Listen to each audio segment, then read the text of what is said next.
Saya lanjutkan. Jadi pertanyaan pertama untuk menganalisis kelebihan adalah jika dibandingkan dengan bisnis lain, apa yang bisa kita lakukan lebih baik, ya. Dari pertanyaan nomor satu ini sudah bisa kelihatan apa kelebihan bisnis tersebut. Kemudian yang kedua adalah, jadi resource apa yang kita miliki tapi tidak dimiliki oleh pemilik bisnis yang sama, yang ini merupakan kompetitor.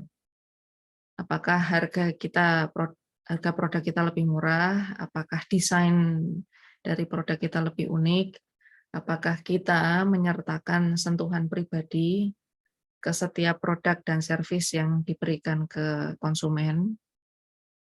Pertanyaan yang ketiga, elemen-elemen apa saja yang menguatkan bisnis kita. Misalnya nih, Mbak Mas, nanti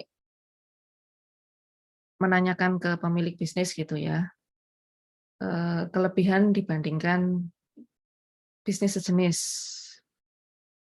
Misalnya bahan bakunya dapat langsung dari produsen, bukan dari distributor. Nah, ini berarti harganya bisa lebih murah. Dan yang terakhir, untuk menentukan kekuatan adalah dalam menjual atau menawarkan produk ke konsumen, apa faktor yang paling berpengaruh. Ini nanti saya jelaskan pakai studi kasus ya. Tapi sementara ini saya jelaskan masing-masing pertanyaannya dulu. Oke. The second, I would like to highlight weaknesses that we can understand it from business limitation ya. Jadi kelemahan itu bisa kita analisis berdasarkan keterbatasan bisnis yang dimiliki oleh si pemilik bisnis. Pertanyaan pertama adalah apa yang bisa dikembangkan atau di-improve, diperbaiki ya. Hal apa yang bisa diperbaiki? Pertanyaan yang relevan dengan ini adalah hal apa yang sebaiknya dihindari. Kemudian pertanyaan yang kedua, adakah kesulitan atau permasalahan manajemen dan keuangan? Nah, yang ketiga adalah apa keterbatasan dari proses produksi ataupun penjualan. Yang keempat, apa yang membuat si pemilik bisnis itu kehilangan penjualan atau pemasukannya. Nah, ini biasanya substantial obstacle ini adalah halangan yang sangat substantif. Misalnya si pemilik bisnis bilang dia sering sakit, maka nggak bisa jualan. Nah, ini cukup substansif, Mbak Mas. Oke, jangan khawatir, ini saya menjelaskan pertanyaannya dulu ya. Nanti kemudian setelah itu saya menjelaskan dari studi kasus. Opportunities also could be understood as predicted business visibility.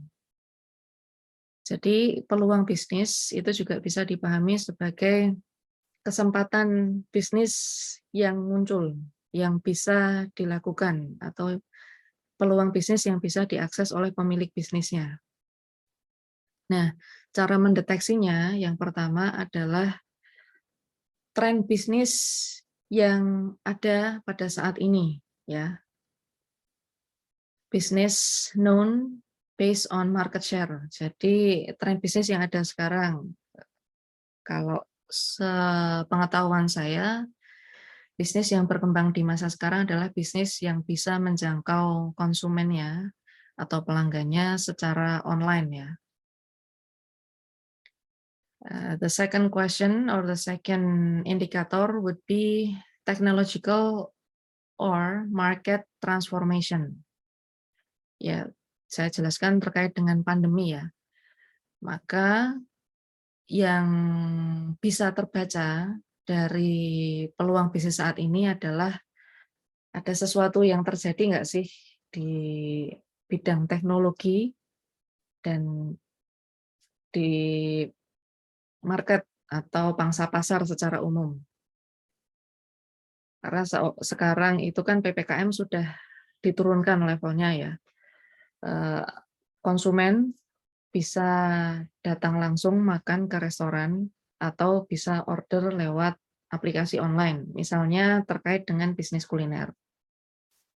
Nah, ini transformasi atau perubahan dari aspek teknologi dan pangsa pasar yang terjadi saat ini. I believe you can analyze it, ya, while you are doing personal observation throughout your surroundings. Yeah, you can see it for yourself. How would technology, how would the pandemic situation affects our everyday lives in technological and in the market aspect?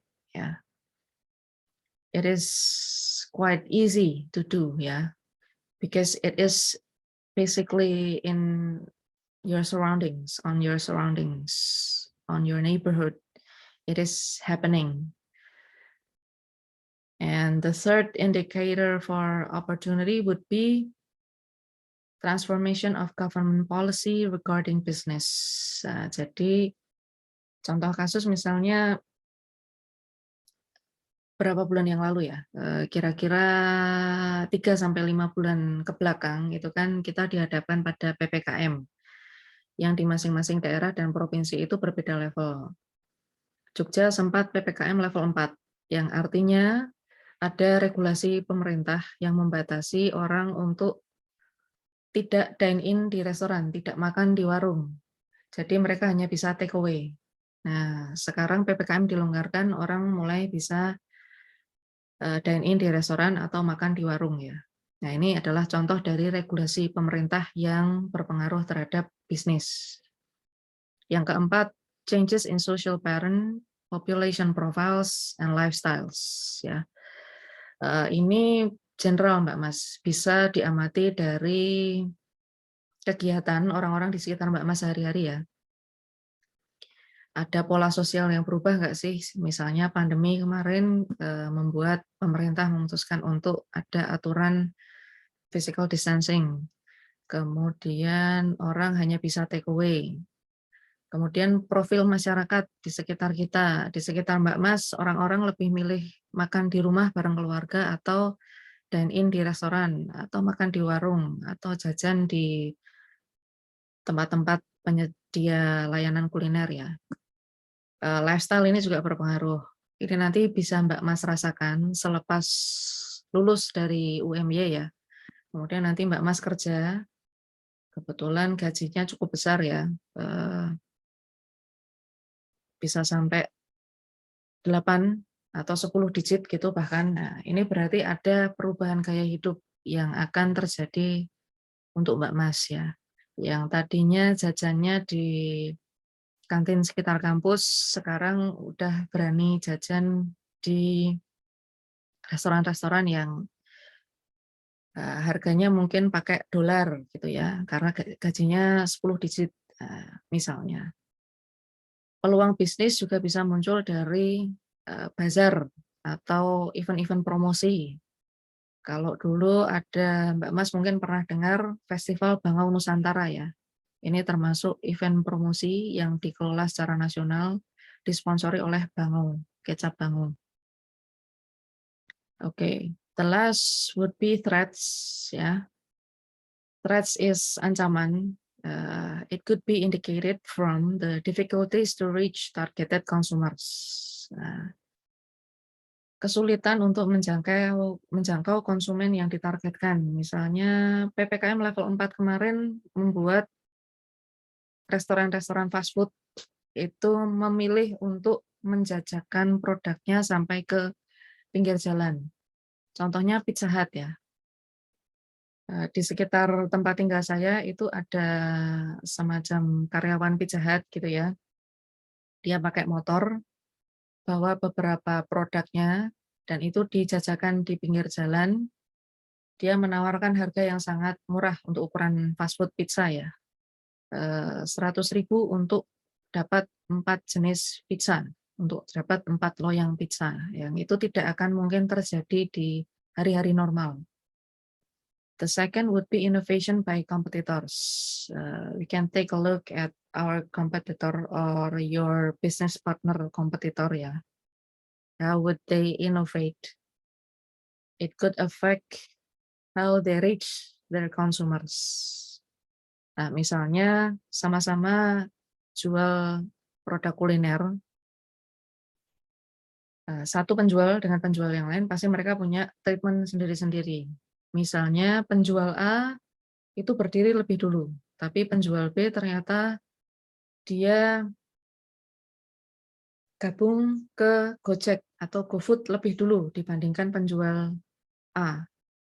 Bisa jadi penjual B ini menjangkau konsumen yang tinggalnya lebih jauh, ya. Jadi lebih banyak konsumen yang bisa dijangkau. The third would be changes on service quality or standard, ya. I believe it happens nowadays because of pandemic. Most of the business owner are faced with they need to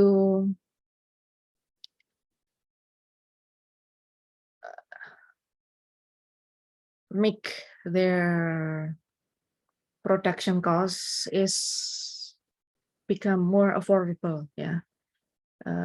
Karena pandemi banyak pengusaha kuliner atau pengusaha skala kecil itu terpaksa untuk memangkas ongkos produksinya ya. Menjual produk dengan harga yang sama dengan harapan produknya itu tetap laku ya. Berarti ada beberapa hal yang perlu dikurangi. Misalnya tadinya bahan bakunya atau bahan mentahnya itu grade A.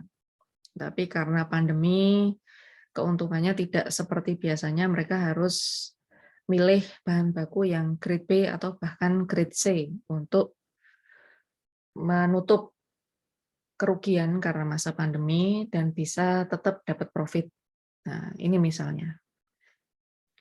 The fourth indicator would be technological changes that threaten the business. It usually experienced by small scale or traditional business owner ya.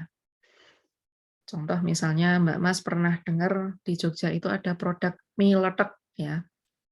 Mie letek ini dibuat dari tepung singkong kalau nggak salah, dan produksinya masih sangat tradisional ya. Jadi mesin penggiling minyak ini masih dioperasikan oleh sapi ternak ya, untuk narik mesin penggilingnya gitu. Mesin penggilingnya pun masih sederhana dari batu gitu ya. Nah, technological changes of course affect the production of mie letek in major way ya. Jadi perubahan teknologi yang cepat ini otomatis memberikan dampak negatif untuk pengusaha-pengusaha tradisional. Karena sudah banyak produsen mie yang menggunakan mesin pabrik untuk memproduksi minyak, tidak lagi menggunakan gilingan mie yang terbuat dari batu dan dioperasikan oleh hewan ternak seperti sapi gitu ya. And the fourth would be changes on targeted consumers. Ya, lagi-lagi karena pandemi gitu ya. Orang yang bisa mengkonsumsi produk dengan harga mahal itu jumlahnya bisa jadi semakin sedikit ya. Dan itu akan mempengaruhi pemasukan dari pemilik bisnis. And that would be the several questions that you can ask to your business partner for second competent test preparation ya. The second competent test would be held in the 11th session of entrepreneurship course, if I'm not mistaken. You can check it on your My Class. So we still have quite further along for preparation ya. And I believe we can learn this SWOT diagram based on the indicator that I've recently explained to you from the pandemic situation. Because the COVID-19 pandemic, it affects us in so many ways, in the major way, yeah. So a lot of business owners are facing bankruptcy, and also they are forced to shut down their business or change their business model. Jadi analisis SWOT ini kita bisa belajar banyak dari pandemi yang baru saja terjadi dan masih ya, kita masih dalam pandemi karena ya salah satu contoh kita masih ketemunya online gitu. Analisis SWOT ini kita bisa merujuk dari situasi yang baru saja kita lalui gitu. Nah, nanti Mbak Mas bisa menanyakan itu ke pemilik bisnis yang Mbak Mas wawancarai untuk UK1 kemarin ya. Ini untuk persiapan UK2. UK2 kalau nggak salah masih di sesi 11, nanti bisa cek di My Class ya. Jadi persiapan kita masih lama. Okay, if you have no question, I will explain shortly from case study ya. I'm using the business profile that I've already explained for the first competence test ya. It is Bali Bandeng ya. I would like to explain how to analyze the strength, weakness, opportunity, and threats from this study case, from case of Bali Bandeng itself. First, I would like to explain the strength, yeah, or the benefit of Bali Bandeng. I compare it from the competitor, ya. Jadi di Semarang itu industri bandeng itu ada dua macam ya Mbak Mas. Yang pertama adalah bandeng presto, yang kedua adalah bandeng, ada tiga. Ada bandeng presto, bandeng keropok, dan bandeng cabuduri. Jadi kelebihan dari Bali Bandeng ini adalah nutrisinya masih tetap terjaga karena dia menggunakan teknik cabuduri. Jadi dijual secara fresh ya, bisa diolah sesuai dengan keinginan si pembeli. Nah, kompetitor pertama, bandeng presto ini karena dimasak dengan suhu bertekanan tinggi dalam waktu yang lama, nutrisinya kemungkinan berkurang banyak. Kompetitor yang kedua ini adalah bandeng keropok atau bandeng goreng kering ya. Dimasak dalam minyak dengan suhu tinggi, prosesnya juga cukup lama, maka nutrisinya berkurang banyak. Sementara yang cabuduri ini masih fresh, jadi nutrisinya masih tetap terjaga. Yang kedua adalah weakness, ini saya jelaskan dari dua poin ya. Yang weakness pertama,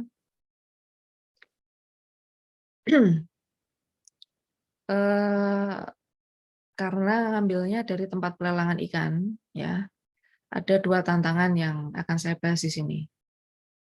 Bisnis rumah tangga atau industri rumah tangga IRT seperti Bali Bandeng itu tidak diprioritaskan, maka ukuran bandengnya itu tidak seragam, meskipun kualitasnya sama-sama baik, tapi ukuran bandeng yang seragam yang biasanya cepat laku dijual ke pasaran itu sudah diambil oleh pemain skala besar seperti bandeng presto yang saya tunjukkan di slide ini ya.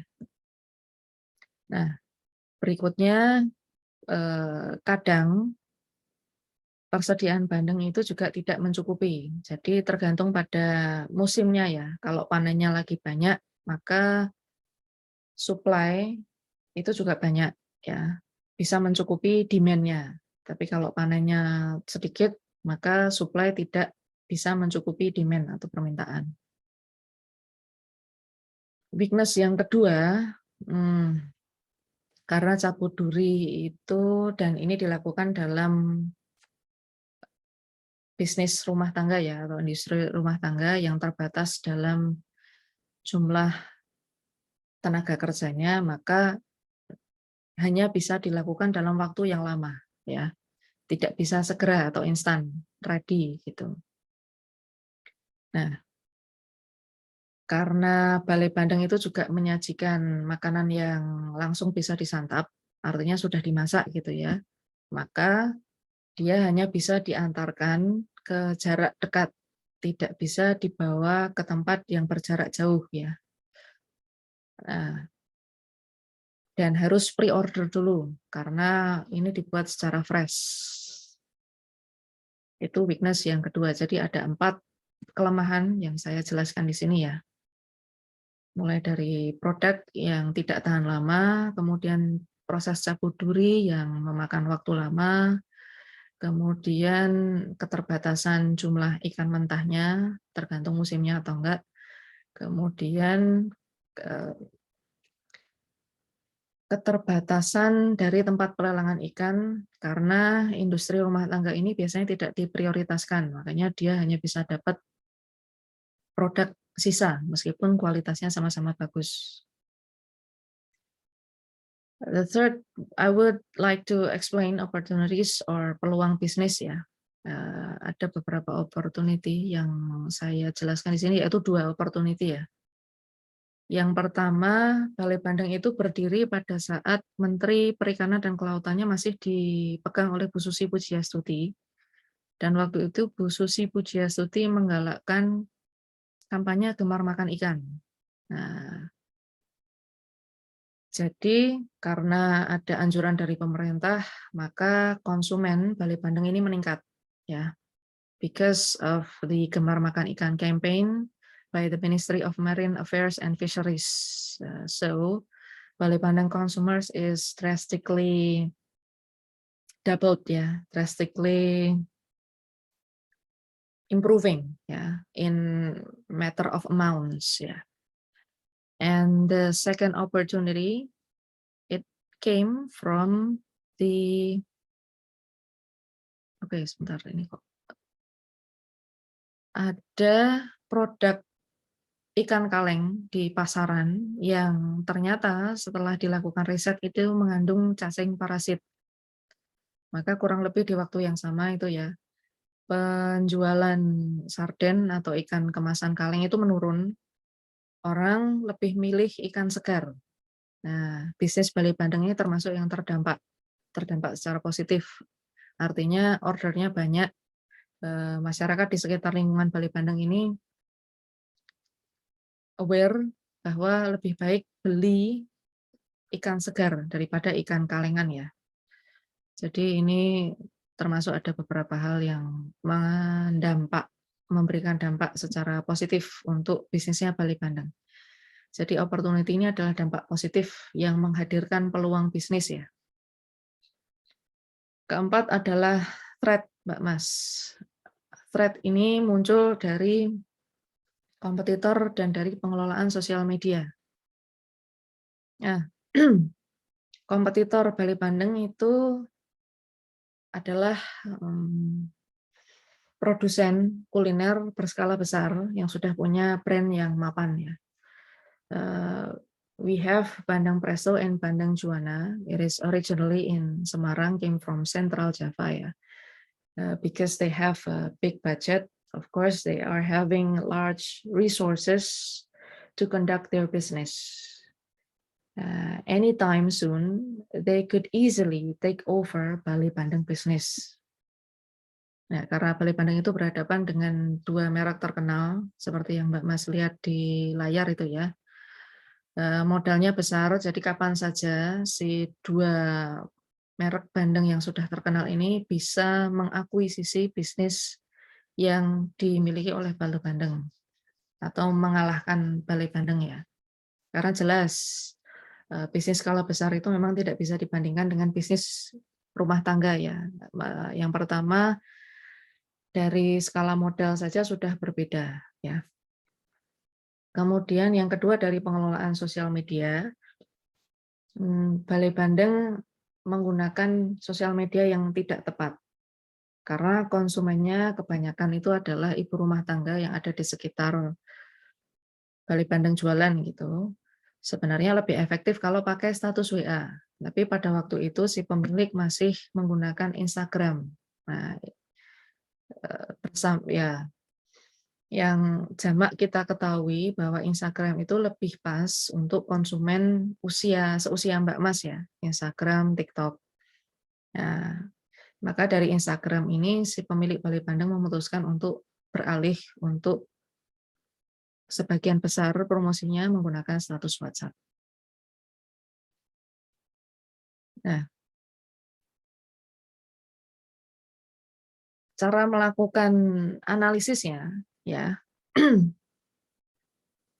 nanti Mbak Mas yang pertama dan yang paling mudah itu bisa dilakukan dengan membandingkan 2 produk sejenis atau 2 bisnis yang hampir sama ya. Nah, oke. The first, we would like to compare from the first or the similar business ya. Ah, untuk menganalisis strength, yang pertama kita membandingkan Bale Bandeng dengan Bandeng Presto. Nah, Bandeng Presto ini mereka jualannya per kilo ya, dan itu harganya bisa ratusan ribu rupiah. Kenapa ini strength? Karena misalnya untuk konsumen di level B, C, D, dan seterusnya ya, Mbak Mas bisa cek di Social Economic Status itu, konsumen dengan penghasilan yang terbatas, mereka akan lebih milih untuk beli bandeng secara satuan. Dan itu bisa diberikan oleh Bale Bandeng ya, karena mereka memang jualannya satuan. Mulai dari 14.000 sampai 20.000 per ekor. Sementara kalau Bale Bandeng itu per kilo belinya. Nah, strength yang lain adalah dibandingkan dengan kompetitor sejenis, sama-sama campur duri nih. Bale Bandeng punya kemasan yang lebih higienis. Dia divakum kemudian di-freeze. Sementara penjual bandeng campur duri yang lain itu dia hanya pakai plastik kiloan ya. Nah, ini kalau sudah ada beberapa jam, bahkan beberapa hari di luar ruangan, otomatis sudah banyak bakteri dan kuman yang masuk. Jadi packaging-nya Bale Bandeng ini lebih higienis. Nah, kemudian kita strategi berdasarkan hasil analisis dari kelemahan ya. Ada beberapa hal yang terlihat di sini. Karena tadi kan dari analisis untuk weakness itu ada keterbatasan stok bandeng ya dari tempat pelelangan ikan. Maka si pemilik Bale Bandeng ini memutuskan untuk pindah ke supplier ikan yang sudah bersedia untuk membersihkan ikannya. Jadi nanti Bale Bandeng tinggal inspeksi dan melanjutkan pekerjaan yang belum selesai. Tidak dari pemilik tempat pelelangan ikan yang ikannya masih fresh ya, masih perlu dibersihkan, masih perlu dicabuti durinya.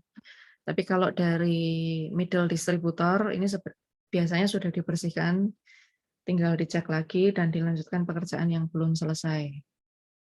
Nah, positifnya Bale Bandeng bisa meningkatkan jumlah stoknya, negatifnya maka ongkos produksinya meningkat. Karena harganya tidak semurah kalau ambil di tempat pelelangan ikan. Nah, dampaknya harga penjualannya juga meningkat. Nah, kemudian kita beralih ke strategi untuk menangkap peluang bisnis ya. Ada berapa ini? Ada 3 strategi ya yang bisa saya jelaskan di sini. Karena tadi sosial medianya yang lebih banyak digunakan Instagram dan itu tidak tepat sasaran, maka pemilik beralih ke WhatsApp supaya pesan yang disampaikan itu tepat sasaran ke ibu-ibu rumah tangga. Nah, ini yang pertama. Jadi justru pangsa pasarnya menjadi lebih luas ya. Tidak hanya pengguna Instagram, tapi juga pengguna Instagram dan pengguna WhatsApp yang bisa belanja ke Bale Bandeng. Yang kedua adalah Bale Bandeng ini bekerja sama dengan GoFood, ya. Nah, sekarang sudah ada GrabFood dan Shopee Food untuk menangkap peluang bisnis yang lebih luas, ya. Artinya lebih banyak konsumen yang bisa pesan ke Bale Bandeng lewat GoFood, GrabFood, dan Shopee Food. Terutama mereka yang pesan dan diantar di hari yang sama. Yang terakhir adalah cara menjawab ancaman bisnis, ya. Saya rasa 2 saran ini juga berlaku untuk pemilik bisnis yang nanti Mbak Mas akan wawancarai, ya. Yang pertama adalah, ya sebagai pemilik bisnis tentunya tetap harus berinovasi, bisa dari packaging, menu, atau dari konten-konten promo. Nah, yang kedua, mungkin yang perlu dilakukan oleh si pemilik bisnis lebih kepada riset pasar kembali, ya. Artinya strategi promosi mereka yang lakukan sekarang itu apakah sampai ke konsumen gitu. Kalau sudah sampai berarti lebih rajin upload konten, tapi kalau belum sampai mungkin media sosialnya yang tidak tepat. Jadi harus direview lagi. Kurang lebih seperti itu Mbak Mas yang akan saya jelaskan sekarang. That would be all of the material that I've explained for today. It is for preparation for you and your teammates on the 11th session of my class, which is a second competence test, yeah. Before I ended this material, anyone would like to ask